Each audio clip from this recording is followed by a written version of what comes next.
computer. Yeah, so we are now recording, so any questions will be live, and I hope that's okay. And if you don't want them to be live, do feel free to email BARBRI or me separately if you want them to be kind of off their record. So just a bit of background on Flex Legal. We are an online platform which connects law firms and in-house legal teams to law students and paralegals on a flexible basis.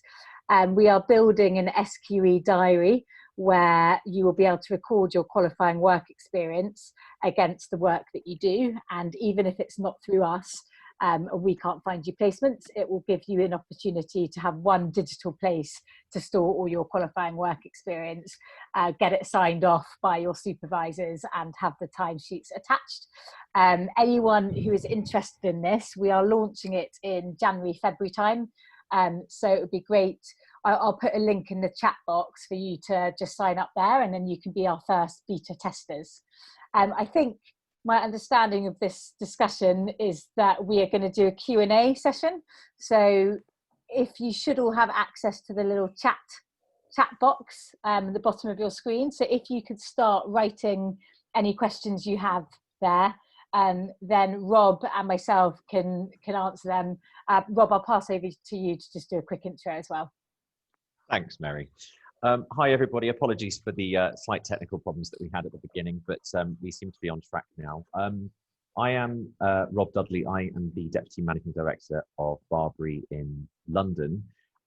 We're obviously delighted to be hosting this webinar with Mary from Flex Legal, and we actually launched our SQE program, our SQE course, back in September, with our first course starting in January next year, 2021, so not too far in the distance, which is going to prepare students for the November 2021 SQE1 examination. So we're really, really excited to be joining forces with Flex Legal. And hopefully we'll get some good discussion going today. I think Hemant, my colleague who did the introduction, will be fielding any questions to Mary or I on anything that you have in relation to qualifying work experience for the SQE.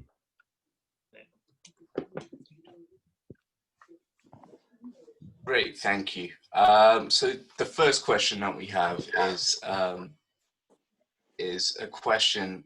I have a non-law undergrad degree, currently work in finance. I'm looking to do the SQE prep course part-time alongside my current job, but wondering what qualifying work experience I could perhaps do instead that I do not need to have any legal knowledge for. Okay, so that's a good question. So where I would point you to look is the SRA competency statement. And one thing to be clear actually is that the qualifying work experience does have to be signed off by a solicitor. So I don't know if you're doing legal work, whether your supervisor, whether it would count, because whether they'd be able to sign off on it. So probably worth just checking that. But in terms of what work counts towards your qualifying work experience, the absolute key is to look at the SRA competency statement, have a look at those competencies and see what work you're doing is in relation to those competencies. For example, client care. Are you picking up phones to clients? Are you writing letters before action? Are you writing client care letters?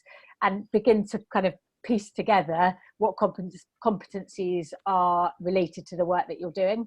But to that point, I think it would have to be signed off by a solicitor. So you can't kind of do any old work if it can't be signed off. So I think you'd need to check that with your supervisor first.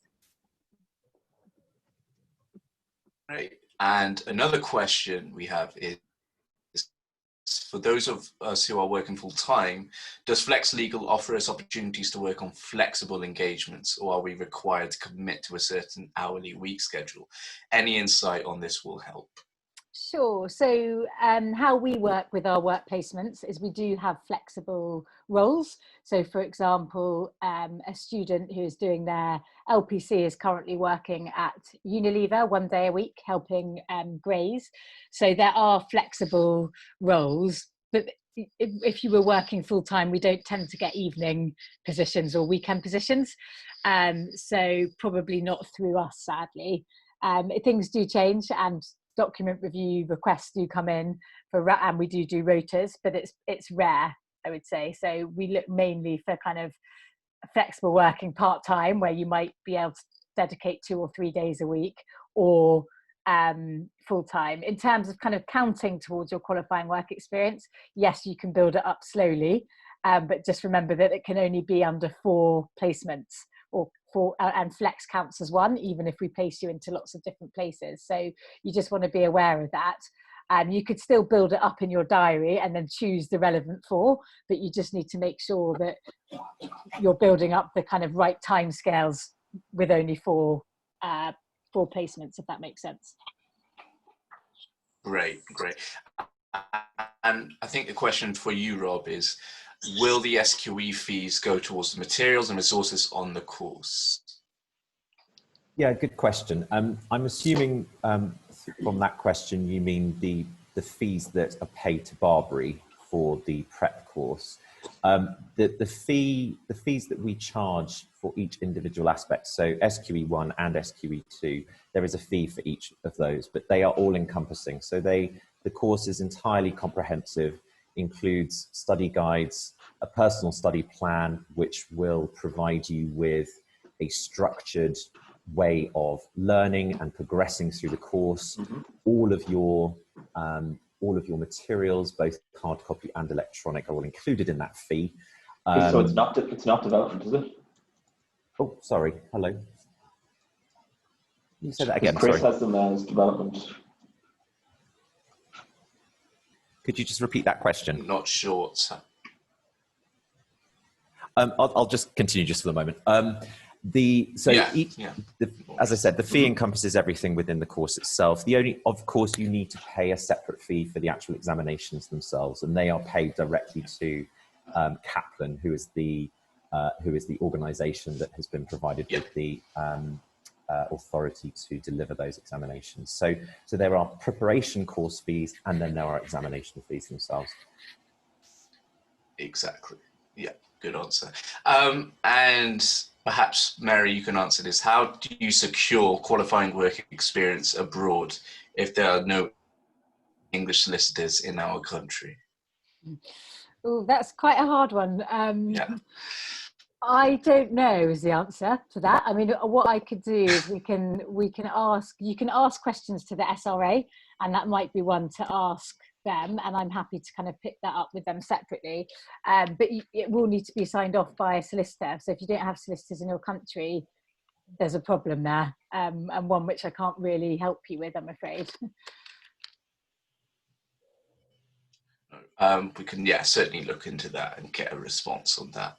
If the SRA haven't listed it, we can certainly talk to them and see what they say on that point, because naturally there's going to be a lot of foreign candidates going for the SQE as well.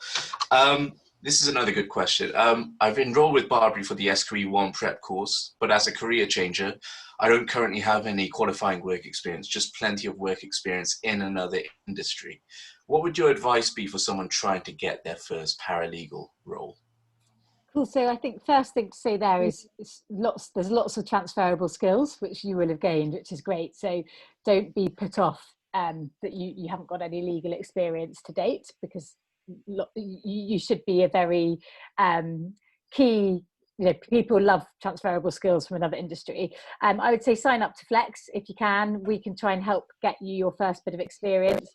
I'd also say, look out, lots of qualifying work experience also counts if you help with pro bono work as well. So potentially build up your pro bono work in law centres too, because that can all count towards qualifying work experience. The key is to have this discussion when you go into your placements, is to have this discussion with your supervisors that they're going to be happy to sign off on it, because that's what you really need to know. And the SRA are encouraging people to sign off on qualifying work experience if you can prove that you are meeting the competencies. So it's a discussion to have before any placement that you do. Great, good. Rob, perhaps this is a question for you, and a very popular question that I can speak to as well, is I'm trying to decide on whether to take the LPC or the SQE. When law firms look at taking on candidates, will they see the LPC and SQE at the same value or not? That's a very good Yeah. question, actually. It's a very good question. I suppose there are two elements to this. The first one is that some law firms will still be expecting students to complete the LPC at this stage. Yeah. There is a transition period for which the firms are requiring their trainees to complete the LPC. The SQE is still an unknown in terms of the assessment, and as Mary has just pointed out, it's based on competencies. So in effect, the solicitor's profession is expecting you to have functioning legal knowledge, but also have passed practical legal skills assessments as well. So it's a very, very different beast to the LPC in that way. What I would say is that the LPC at the moment, depending on where you're thinking about doing it, or if you're being required to do it by your firm, it is a lot more expensive than the SQE. The current average price in London for an LPC is around £15,000, so it's quite some investment. So if you are thinking of investing in that yourself, which 75% of the market does, then that is a big consideration. The preparation course for the SQE with us and the examinations in total is around £10,000. So you can see that it's quite some saving. So at the moment, it's still early days as to whether the firms will regard the SQE as exactly the same as the LPC. Of course, they've been wedded to the LPC for many, many years. So this is an entirely new regime for them. But I can't imagine, even though the SRA has said the LPC provision will be in place until 2030, the likelihood is that many, many law schools will stop providing the LPC probably within the next 3 to 4 years, because there just simply won't be the demand for it from the public, nor will there be the same demand from the law firms, who will require everyone who's going through qualification to go through the SQE at that stage. Right. I had no idea. Eh. Great, good answer. And I think, Mary, this is one that you can cover. This is a question from Emma, and she says, I've been in a paralegal role since March 2020, and she's going to be doing the SQE course with BARBRI in January 2021.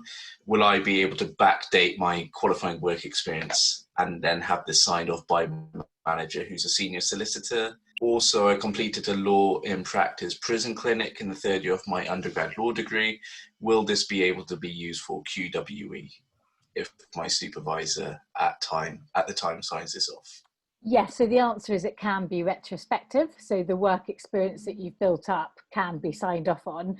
I guess the practical problem with that is whether the person is willing to sign off on it. So yes, it can be signed off, but it's worth having that discussion and getting in touch with your manager to say, you know, I worked in the prison clinic, I kept a really good record of everything I did, these were the competencies I met.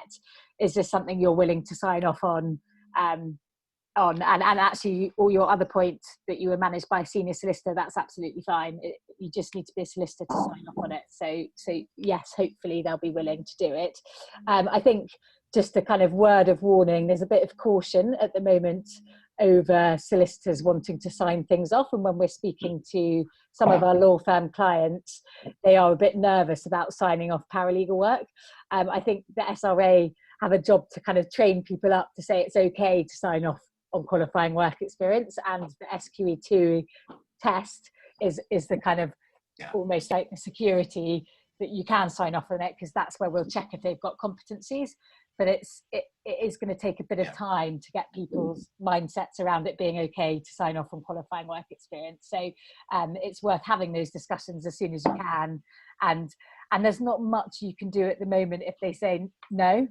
You know, so other than try and persuade them that, look, these are the competencies I got through this work experience, and kind of show them in the SRA guidance where it says about signing off qualifying work experience, but probably not in you don't want to annoy them. So, you know, there's a balance between trying to be proactive and helpful. I am. Oh, I'm so determined, man. By the time I got my first paralegal position, I actually worked as Sorry, is that Hilary speaking? Hilary, we might put you on mute for now, just while we answer the rest of the questions, and then let you guys kind of have a discussion a bit afterwards, if that's all right. I can't quite tell who was speaking then, but if you could all just remain on mute so we can get through the rest of the questions, and then we can share war stories maybe for the last five minutes. Okay, great. And I think this is a question, I guess, for both Rob and Mary, is in terms of the prep course, how long is it? How much will it be? This person's currently a third-year law student at Manchester University, and I'm currently doing a Masters of Law, considering doing a Masters of Law, and I'm wondering how to fit in the SQE prep and also the qualifying work experience. You want me to start off, Mary, just with the prep course? Perfect. Yeah, okay. So, so very good question. We have 3 durations of program for our SQE prep course. One is a 40-week course, which starts in January and requires about 10 to 12 hours a week commitment. So it's truly a part-time program, and that's designed predominantly for people like yourselves who are either working full-time, have other commitments in their lives, but are wanting to pursue this over a more flexible period of time. We then have a 20-week course, which starts in June. And again, that's requiring quite a bit more in terms of commitment each week. So you're looking at about 20 hours a week part-time for that. So again, in terms of the sort of likely profile of people that might be looking to a 20-week program, you might be working, but might have a little bit more time. You're probably more likely to have had some legal background, so you'll probably have a law degree, whereas our 40-week course is predominantly aimed at people who are either working full-time or don't have a law background. And then we have a 10-week course, which is really very much full-time. So you're looking at a good sort of 40 hours a week full-time study on that one. So if you've got a period of time, that 10 weeks where you're not working, you can commit to it, then the 10-week course is probably the best for you. Again, really designed for a law graduate who's already got that knowledge under their belt. But again, they are the 3 durations of program. They're all exactly the same price, and they will run multiple times during the year, because of course both the SQE1 course and the SQE2 course, they're both examined twice a year. So what I've just explained there is the SQE1 courses. We also have SQE2 courses, which are 8 and 16 week in duration. So, but fresh in your mind at the moment is SQE1. I don't want to confuse you too much with SQE2. So do think 40 week, 20 week, and 10 week. They're your options at the moment. And why that's so great is if you do get a paralegal role, which is taking up more of your time, which can count towards your qualifying work experience, you can balance doing the kind of, I suppose, classroom work at the same time as building up your qualifying work experience. So it really allows for you to kind of earn while you learn and balance out those bits a bit better. So definitely, I think that's really exciting for anyone who wants to kind of get stuck in with their paralegal work and qualifying work experience at the same time as doing these prep courses. Right. And does the QWE have to be done through 4 different placements, or is it a maximum of 4 placements? Oh, sorry, it's a maximum of 4 placements. So when you submit it to the SRA, I think there'll be a box saying I've only done placements in 4 places. A little bit about flex. So we count as 1. So even though we place you into different roles, so for example, you might go in as a paralegal to a law firm for a month, and then you might go in-house, because flex is your employer, we are seen as 1. Makes sense. And this is more of an administrative question. What document and what does it include should be signed off by an ex-employer or solicitor to be considered valid for the QWE? Cool. So on the SRA website is a QWE diary, which you can download. It's about 2 sides of A4, and that will really help you show what competencies you need to get and from the work that you did. But it's basically almost like a work experience diary, where you're saying, this is what I did, these are the competencies that I got, and this is the time I spent on that competency. And we are, as I said, building this online diary to make this all digital and make it very easy to track when you're moving around different places. But that won't be ready until kind of January time. So if anyone is interested in that when it launches, please do let us know, and I can put the link again in the chat. Great. And a good question is it advisable to take SQE prep course in conjunction with working full time to get the QWE requirement completed? Rob or Mary, do you want to? Yeah, I mean, I think we'll probably both answer that. As Mary just mentioned, the purpose of us introducing this 40-week course is very much for people who are looking at pursuing paralegaling opportunities at the same time. So it gives you that flexibility to be able to work full-time whilst pursuing your studies, so that you're ticking the box for every element, both preparatory course-wise and QWE. And I suppose it's the whole kind of aim of this is to have more flexible options. So if you manage to get a full-time role, perhaps you'll think, actually, I'll try and work out my qualifying work experience and get a good chunk done now full-time, and my supervisor's happy to sign off on this, and then I'll look at what BARBRI courses I can kind of fit in at different times of the year. And so in a way, if I was in your position, I would probably see what roles I could get initially, whether they can count towards my QWE, and then probably look at the prep courses either alongside or in between. Absolutely. And another question from Amanda is, I graduated in 2017 with a qualifying law degree. I've been working in the industry since then, now at my third law firm. Would it be best to obtain a sign-offs from my previous supervisors or my supervisor at my current firm? Cool. So I suppose it depends. So your current supervisor won't probably be willing to sign off on your previous work experience at the other firms, because they won't have known what you were doing or what competencies you were gaining. So if I were you, it'd probably be sensible to reach out to your individual supervisors from each placement, check whether they would be willing to sign off on it, and then put together your diary. You don't want to, I suppose, spend lots and lots of time building up your QWE diary to then send it to them and it not getting signed off. So you know, there is no duty at the moment for them to have to sign it off. So it's going to be a bit of a kind of negotiation, I suppose, and probably be very different with every supervisor. So that's, I would suggest kind of approaching them initially. Great. And when can we start registering for the SQE in September 2021? I think what the person means is the registration period with Kaplan for the exam. Rob, do you want to? You might be better placed to answer that question, Hemant, because you probably get it quite a lot more than I do. Yeah, we do. Do you want to expand? Kaplan, well, you'll need to register with Kaplan. They're going to be the exam administrators of the SQE exams. They haven't specified a registration period on their website yet. I imagine we'll hear more from Kaplan in early next year on registration period for September or for the autumn 2021 SQE1 assessments. So they haven't specified yet, but we will probably hear from them early next year.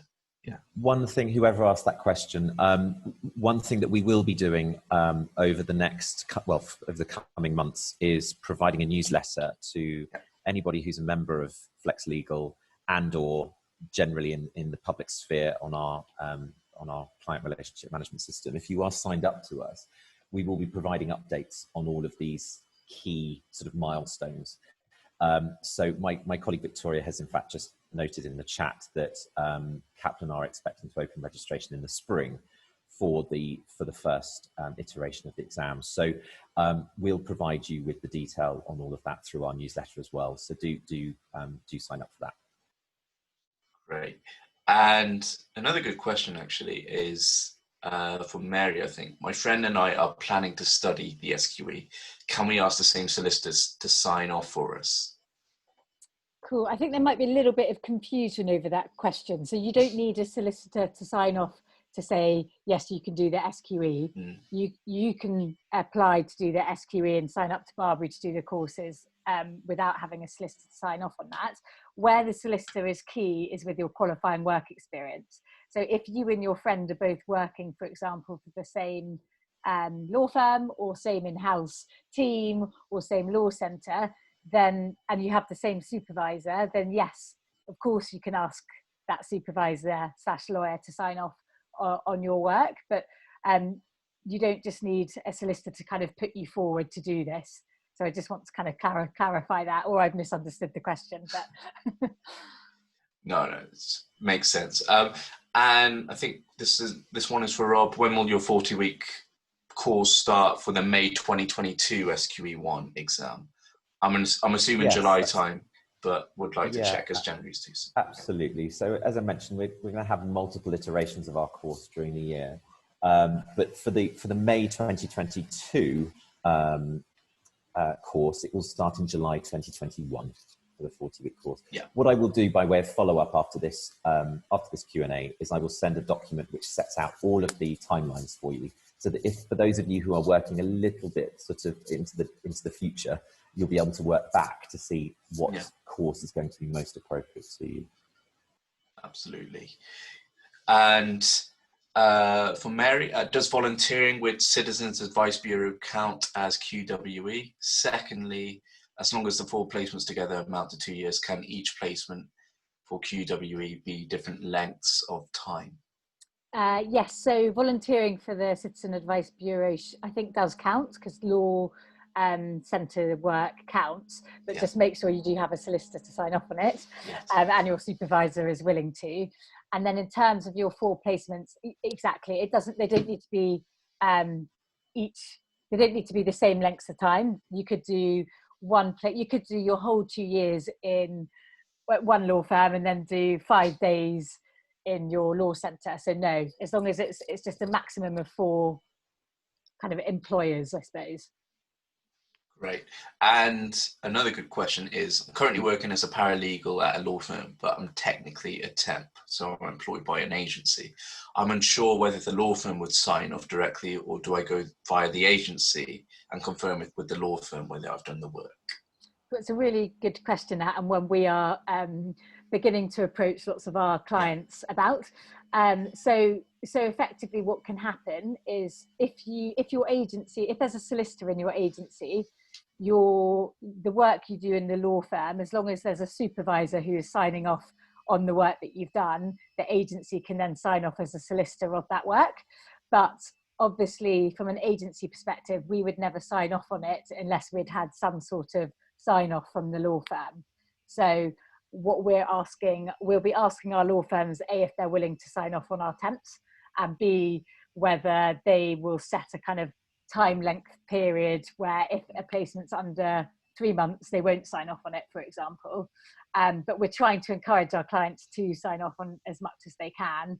And then if the supervisor is happy to sign off on their work, me at Flex as a lawyer will sign off on it kind of overall, because of all the different placements that you do through us. Did I explain that terribly, or did that make sense? Well, to me, it made sense. I hope to the fans. If it didn't, Mia, feel free to drop me a LinkedIn message and I can try and explain it a bit better. But basically, you want to ideally ask if your supervisor at the firm will sign off on it. And then if there's a lawyer at your agency, they might be able to sign off on all your different placements. Absolutely. That's a question for maybe for Rob to answer. Are there any exemptions in place for LPC graduates who pursue to qualify through the SQE? Yeah, good question. Yes, there are. We're just awaiting more detail on how that's going to work from the Solicitors Regulation Authority. Again, I will send information on this once we have a clearer picture of how it's going to work. But yes, in theory there is, but we're just waiting for the detail. Great. And Hillary's asking about the fees for BARBRI's prep course. Do they need to be paid up front, or can they be paid via monthly installments? Yeah, it's a good question. We specifically designed the fees. So the fees, I'll give them to you now. They're £2,999 for SQE1. If you stay with us to do your SQE2 course, it is the same price. It's £2,999. Now, depending on the course duration that you take, so if you, let's say, for example, you take the 40-week course, you would need to pay a deposit which is quite small. It's about £199. And then you would pay your instalments thereafter. And depending on the length of the course, if you're doing a 40-week course, it's about 10 instalments. For the 20-week, it's about 4 or 5, and for the 10-week, it's only 2 instalments. But there's no interest charged on those, and it's just to help you with the flexibility and to be able to space out those payments. That is really, really important. One of the other things I meant to mention actually just at the beginning is that we do actually have, for the next 7 days, we do actually have an early bird offer specifically for people who are members of Flex Legal. So that's in place until the 30th of November, and thereafter you would receive a 10% discount on the course fee for the 40-week course. So do consider that if you are thinking about payments, generally payment terms, and how to pay for the SQE prep course itself. Fantastic. And this is a question, I guess, for both Rob and Mary. It's quite a good question as well. And from my knowledge so far in the SQE, you need any degree to pass on to doing the course. However, with the LPC, you need a qualifying law degree. Wouldn't this mean there will be more of a demand on applications for SQE? This may mean there will be limited spaces. Do you think this will bring more competition? Yeah, very good question.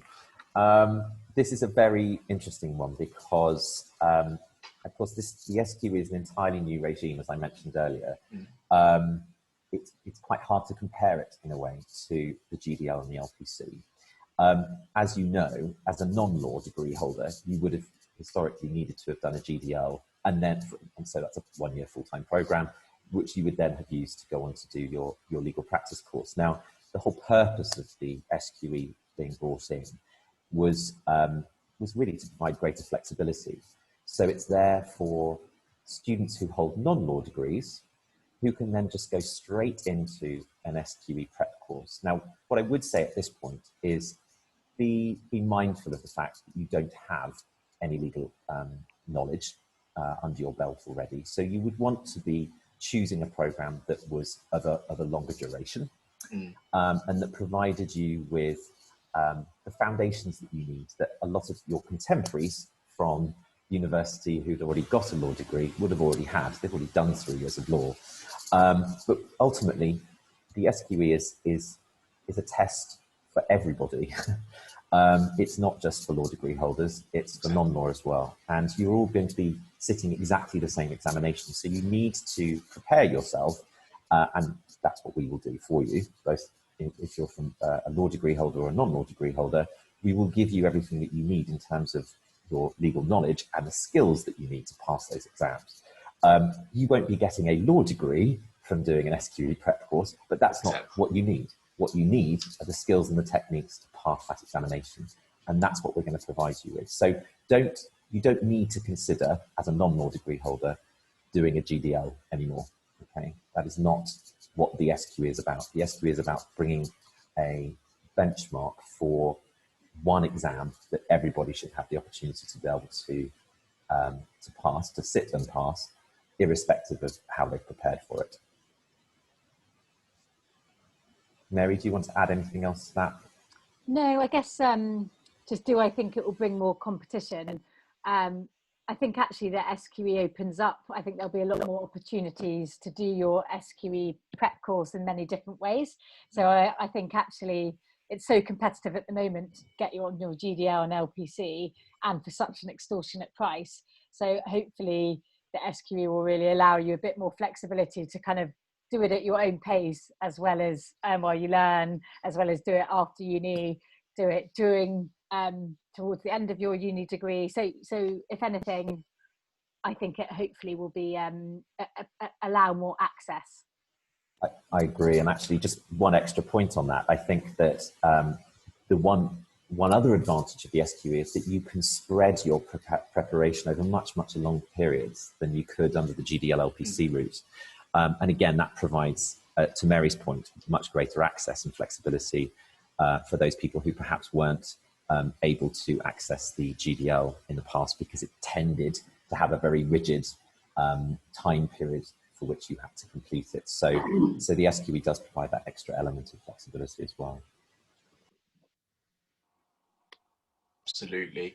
It's another question, and it's another frequently asked question that we do receive from international students based in my camera. Okay.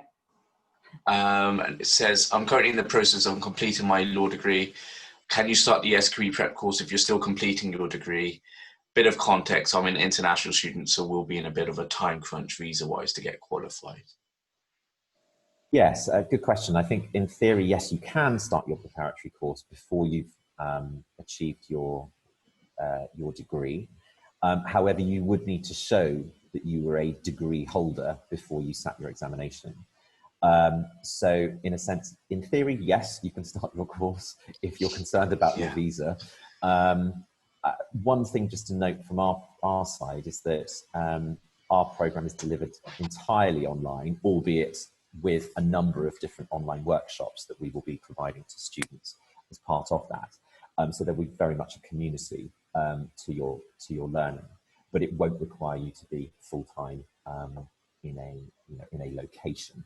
So from a visa perspective, if you're concerned about sponsorship of visas and things like that, do consider the fact that this will be delivered entirely online to you. So that may not be quite so much of an issue for you, but yes, that's a consideration. Great. And this is for Mary from Olivia, who says, I previously signed up to Flex in the first year of my law degree. However, I did not have the interview or chat, so I decided looking for paralegal work was not the right time for me. Now I'm in the final year. I have come to start updating my profile with work experience. How do I ensure my profile is still active? And Flex, no, I'm now looking for work. Will I need to have the interview with my updated profile?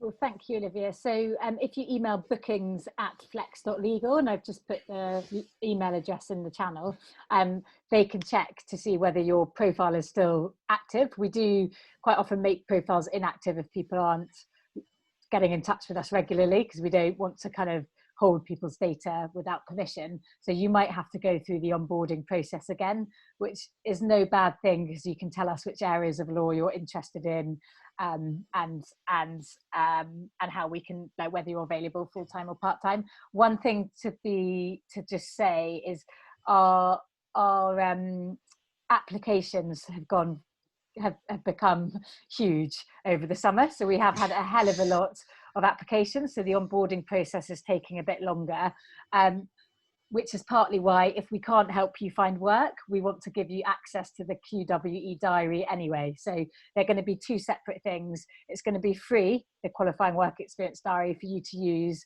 and build up on your own. And then if you also sign up to Flex, hopefully we can help build up that QWE and find you placements. What we hate doing is getting lots of people signed up onto our platform and then not finding them work.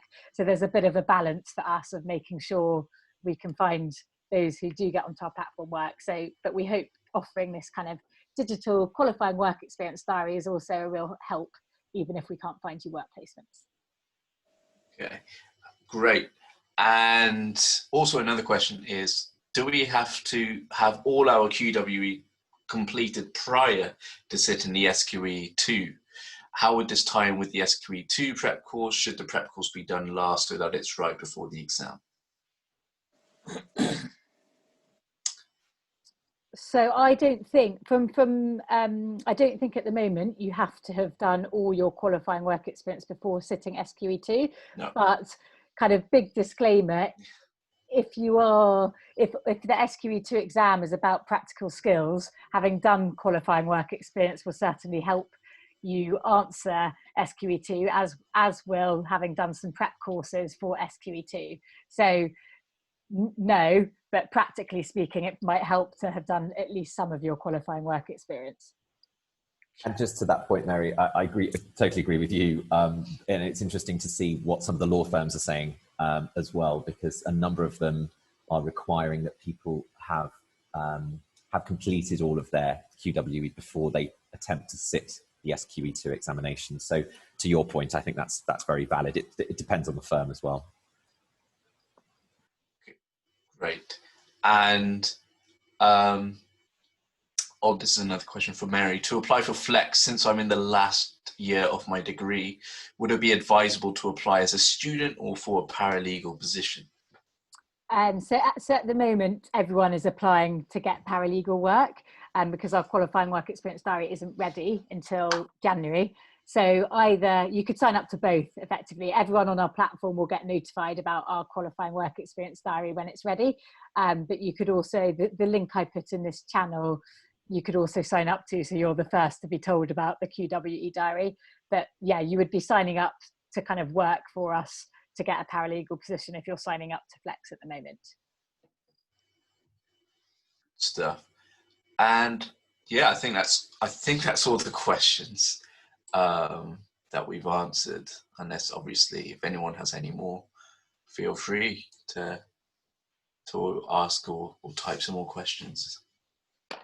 And anyone who wants to know more about Flex or have a chat, please do just add me on LinkedIn. I'm really happy to go over QWE stuff. It is a bit of a minefield at the moment for you guys, so totally appreciate that, and can update you with updates we get from the SRA, and and want to kind of put as much information out about it as possible to keep you updated. So please do feel free to add me. I'm actually going off on maternity leave in 3 weeks' time, so it might also be worth just signing up to Flex or getting on our newsletter as well. And likewise, I'm conscious, obviously, we've only got 1 minute left. Please do pop into our website, sign up for our newsletter, have a look at the SQE calculator, which provides some very, very useful insights. And you can then be added to effectively our sort of mailing list for additional information. If you want to email me directly, I'll pop my email address in the chat now. Otherwise, please feel free just to send it directly to sqe@barbri.com. The final thing I just wanted to mention as well, for those of you who are raising issues around funding, we are also providing a number of very, very competitive scholarships. The information on those can be found on the website. So please do have a look at them, because they could be extremely useful to you if you are considering, if you are having challenging payment issues at the moment. Thank you very much, everyone. Sorry about the technical hitches at the beginning. Have a lovely day. Thanks, everybody. Thank you all. Thank you. All the best. Bye-bye. Take care. Bye-bye.